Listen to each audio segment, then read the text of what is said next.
आता कुठली खतं ही जमिनीतून द्यावीत आणि कुठली फवारून द्यावीत हे सुद्धा शेतकऱ्याला समजलं पाहिजे.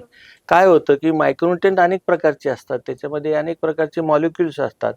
जमिनीमध्ये टाकल्यानंतर त्याच्या रिॲक्शन्स चालू होतात आणि मग कार्बोनेट्स असतील, सल्फेट असतील याच्याबरोबर रिॲक्शन होते आणि ती नॉन अवेलेबल फॉर्ममध्ये जाऊन ती जमिनीमध्ये फिक्स होतात. आणि म्हणून आज आपण ज्याला ऑर्गॅनिक प्रकारची शेती म्हणतो, बरोबर. त्याच्यामध्ये अशी संकल्पना आहे मूळतः की ही अन्नद्रव्य जमिनीमध्ये फिक्स झालेली, त्याचप्रमाणे हवेमध्ये असणारे नायट्रोजन असेल, हायड्रोजन असेल, ऑक्सिजन असेल, हे जास्तीत जास्त पिकाला तुमच्या जमिनी त्या बॅक्टेरियाकडून मिळून दिले पाहिजेत. आणि म्हणून जमिनीची सुपीकता जपली पाहिजे, जमिनीचा पीएच जपला पाहिजे. तो जर जपला आणि आपण जमिनीमध्ये जो आपला काउंट असेल बॅक्टेरियाचा, तो जर व्यवस्थितपणे मेंटेन केला, तर हे सगळं हवेतून घेऊ शकतं.